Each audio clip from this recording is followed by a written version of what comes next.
En el marco del 8º Congreso de Investigación Científica que se desarrolló en la Universidad Nacional Autónoma de Honduras y que se denominó la I+D+I en Educación Superior, desafíos para la formación y gestión en grados y posgrados, participaron todas las facultades de la Alma Mater.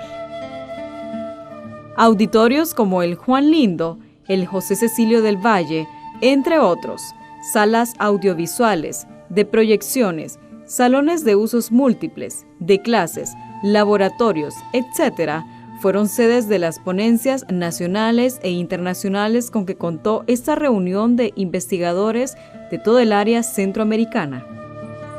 La Facultad de Ciencias Espaciales, entre sus participaciones, contó con la investigación del Departamento de Arqueoastronomía y Astronomía Cultural, la cual se denomina el colapso maya. ¿Cuándo empezó su investigación del colapso maya?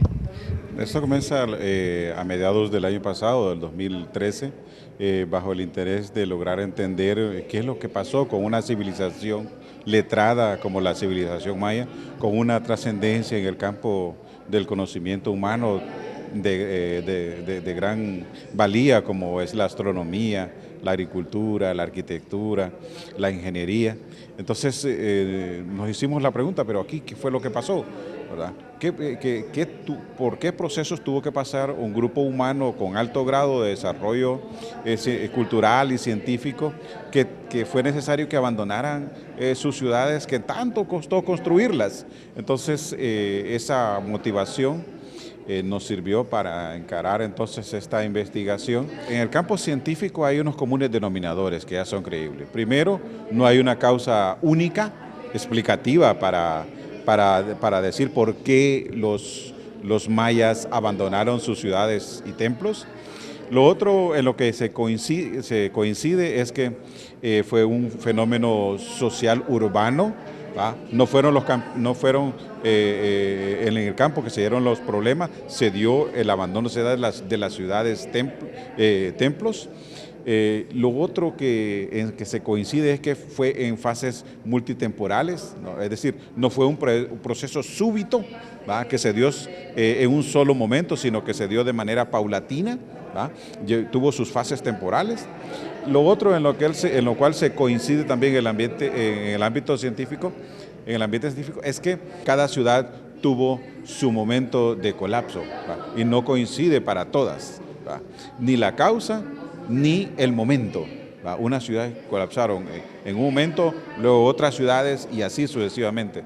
De manera que este proceso que llamamos colapso de las civilizaciones mayas fue un proceso multitemporal, multicausal también, ¿verdad? Y que interpretarlo exige un esfuerzo, por lo tanto, multidisciplinario. Cuando hablamos de una sociedad maya, estamos hablando de una sociedad con un grado de civilización bastante avanzado. Un grado de civilización y de organización de la población a nivel de Estado. Cuando ya hablamos de Estado, hablamos de una población que tiene un esquema disciplinario, un esquema de autoridad, que se comparte territorio, que se comparte elementos culturales, idioma, además de una civilización también letrada, que puede leer y escribir, que desarrolló matemáticas, que desarrolló conocimiento astronómico. Entonces, los mayas desarrollan ciudades-estado. ¿Y cómo es eso que de repente, haber alcanzado tanto grado organizativo de la población, de repente se venga abajo?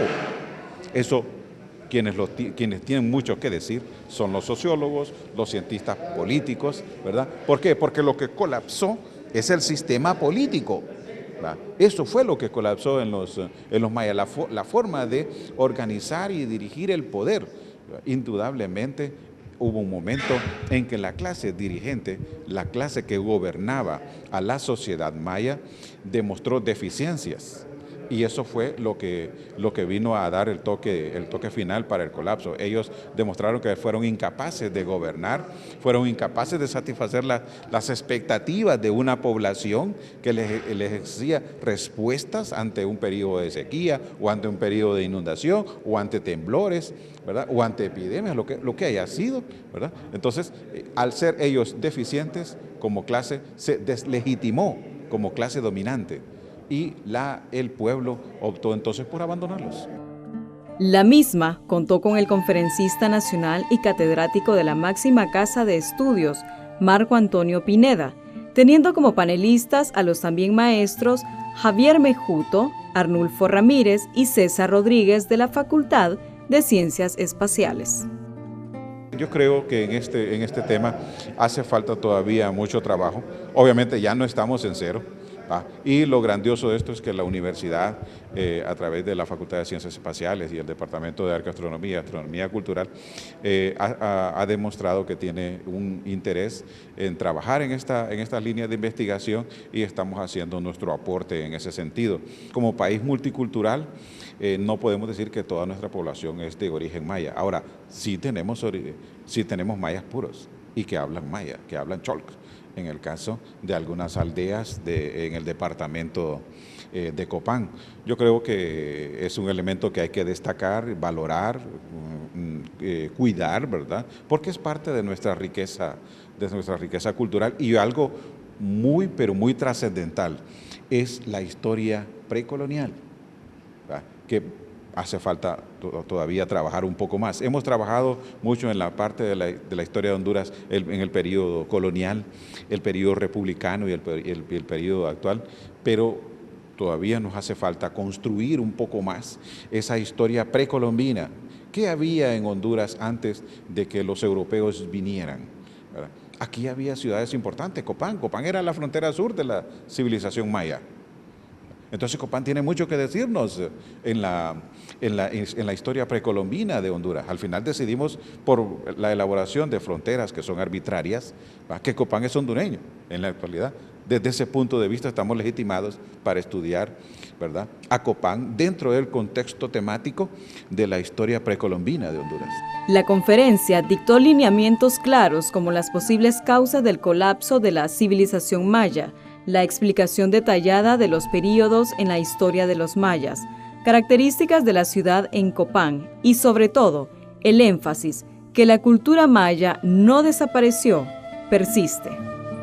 La civilización maya alcanzó un desarrollo en su apogeo que todo el mundo trabajaba, comía y pasaba humanamente bien. Ahora, el problema vino cuando no se brindaron unas respuestas eficientes a problemas, ¿verdad?, que escapó su capacidad de respuesta. La civilización maya no pudo resolver problemas globales de sequía. Hemos demostrado que hubo periodos de sequía intensos, en series de 10, 20 años, donde la producción de la tierra se vino abajo. ¿Y qué sociedad campesina, agraria, resiste eso? Por mucho ritual, por muchos niños que sacrifique, por muchos prisioneros de guerra que sacrifiquen, no va a lograr resolver eso. Entonces el campesino tuvo que resolver sus problemas, como, bueno, aquí no resuelvo mi problema, me voy a otro lado. Yo creo que este problema es un poco más de conceptos mentales, ¿va?, y de organización política, y de cómo organizar el poder, ¿va? Y eso, obviamente, los mayas en el periodo clásico tardío la élite demostró deficiencia. Y digo la élite porque fue la que prácticamente desapareció. El pueblo ahí está.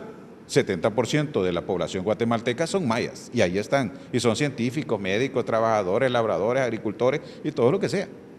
Y ahí están. Están también en los 5 estados del sureste mexicano, en la península de Yucatán: Chiapas, Tabasco, Quintana Roo, Yucatán. Ahí están. Entonces, ¿de qué estamos hablando? Estamos hablando de procesos sociales urbanos, que ese fue el gran problema. Ahí fue donde se dio el problema. La solución a esta ecuación pasa por la multidisciplinaridad, y si trascendemos de lo multidisciplinario hacia lo transdisciplinario, mucho mejor. Pero la ciencia es así. La ciencia la destruimos y la construimos constantemente. Nuestra aspiración es aproximarlo lo más posible a la verdad. No siempre lo logramos, pero nos acercamos. Mercy Berríos, UTV.